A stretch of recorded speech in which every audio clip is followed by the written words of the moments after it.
Your Generation, parole d'exhortation, les psaumes, Dr Arotin Moupan. Majesté, souveraineté, sainteté, seigneurie, à toi Elohim Shaddai, au nom de Yeshua HaMashiach le miséricordieux. Amen. L'arbre de psaume 1, deuxième partie. Qu'Elohim vous bénisse. Nous voici à la deuxième partie de ce psaume 1, dans laquelle partie nous analysons l'arbre en relation avec son fruit et son feuillage. Mais avant tout, il est important que nous religions ce texte pour nous rafraîchir la mémoire. Psaume chapitre 1, verset 3. Il est comme un arbre planté près d'un courant d'eau qui porte son fruit en sa saison et dont le feuillage ne se flétrit point. Parole du Seigneur. Le psalmiste parle du fruit de l'arbre et de son feuillage. Gloire à Dieu parce que quand il parle du fruit, il emploie le singulier et non le pluriel. Cela est très important de la compréhension prophétique de ce psaume 1 au regard de ce qu'explique le fruit. Nous devons d'abord savoir que tout ce que porte un arbre, il le porte pour qu'on s'en serve et non pour qu'il s'en serve lui-même. Ainsi, les fruits et le feuillage de cet arbre sont produits au bénéfice de quiconque en est consommateur. L'arbre ne porte pas de fruits pour le consommer lui-même. En ce qui nous concerne, nous sommes tenus à aller de l'avant, comprendre en réalité ce qu'est la figure du fruit et du feuillage dans ce psaume 1 lié à l'arbre qui pousse près d'un courant d'eau. Parcourons quelques écritures pour comprendre ce que le fruit et le feuillage expliquent dans la portée prophétique de ce psaume 1 verset 3. Allons visiter le prophète Ézéchiel au chapitre 47 verset 12. Un texte très familier mais dont le contenu nous renseigne sur ces deux éléments de manière simultanée. En analysant ces textes, comprenons par là que le fruit est défini comme la nourriture et le feuillage explique la remède. Donc, selon Ézéchiel, nous avons le fruit comme nourriture, nous avons le feuillage comme remède. Et quand Ézéchiel présente le fruit comme nourriture, il veut simplement confirmer ce que la mère de tous les êtres vivants a dit dans Genèse chapitre 3 verset 2.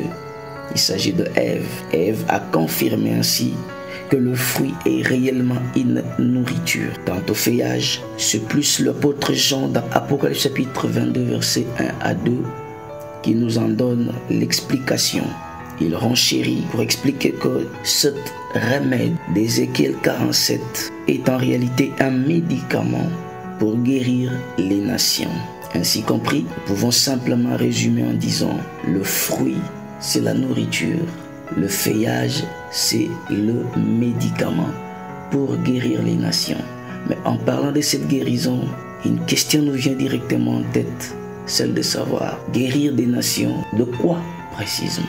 De quoi souffre-t-elle pour que ce feuillage soit servi par les nations comme un médicament? Gloire à Dieu, par l'Esprit, nous y répondrons.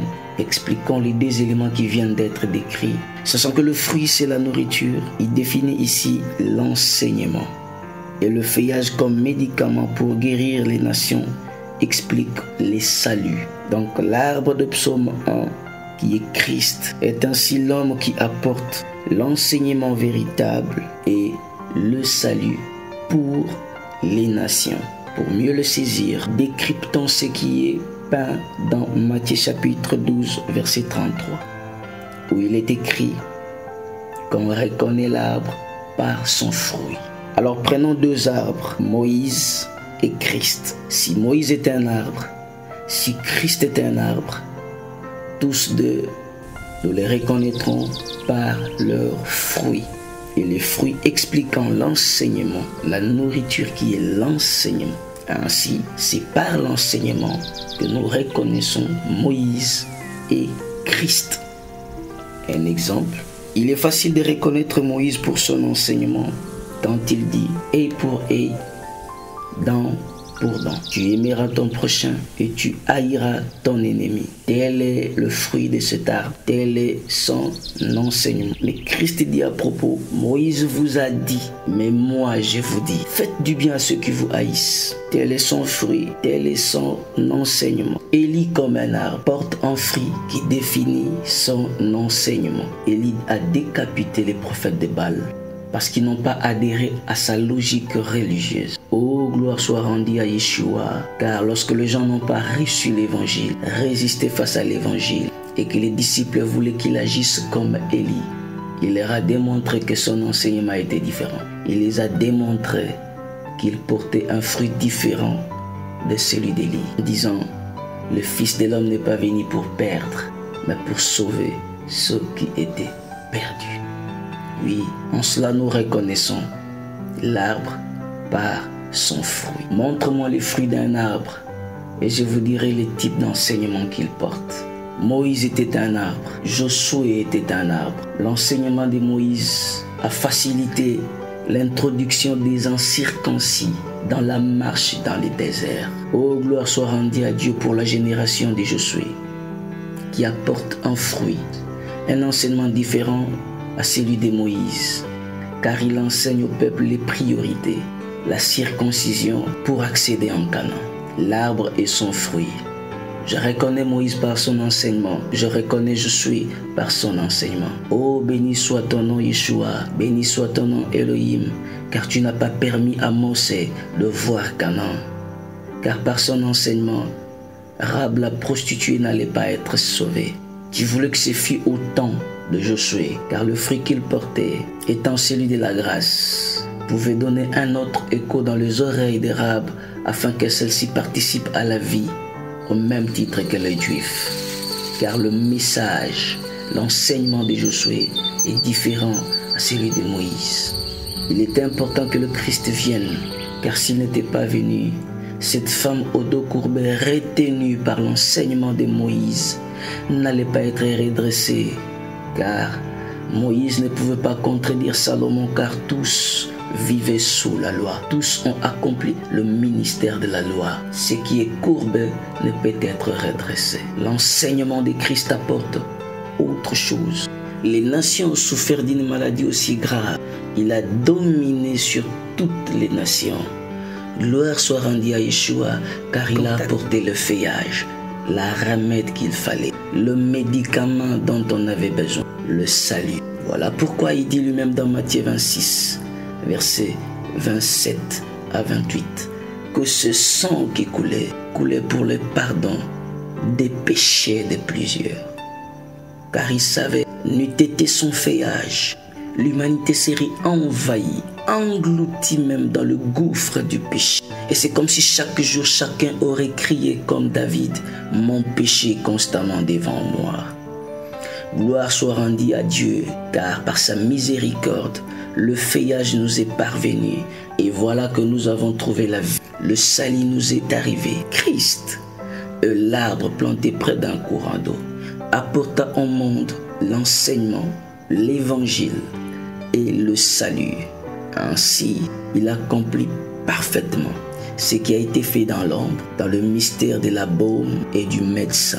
Le médecin lui-même est un enseignement, et la baume, la remède, médicament, la guérison pour les nations, car dans ce voyage, et le médecin et la baume voyageaient vers l'Égypte. Oh, merci à Dieu, car la baume et le médecin nous ont visités.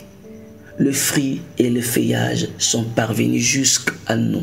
Nous avons de quoi rendre gloire à Elohim. Nous avons de quoi lui dire merci à cause de ce bienfait. Nous disposons du fruit et du feuillage. Point n'est besoin d'aller chercher ailleurs. Voilà pourquoi il a maudit le figuier en disant plus jamais que personne ne mange de son fruit. Car lui-même étant le véritable arbre portant du fruit sur la terre, il n'a pas voulu qu'en dehors de son enseignement, un autre enseignement soit donné. On ne peut plus enseigner Moïse au temps où le Christ est enseigné. Car le frère Paul dit, jusqu'alors où ils lisent Moïse, c'est comme un voile qui est jeté sur leur visage. Et ce voile ne tombe qu'en Christ. Moïse comme enseignement s'est arrêté quand Christ apparut. L'évangile de Christ met un point à la loi comme enseignement, à la loi comme ordonnance. Ainsi, le fruit de cet arbre n'est plus à consommer au moment où le véritable arbre lui-même apparut. Oh, gloire soit rendue à Dieu, parce que nous mangeons du fruit de l'arbre de la vie, du fruit de l'arbre dont Moïse aussi aurait désiré manger, mais nous le consommons parce que la grâce nous a été donnée. À nous qui avons reçu cette grâce, nous en bénissons l'Éternel au nom de Yeshua. Amen. Le fruit et le feuillage sont à nous qui héritons ce royaume.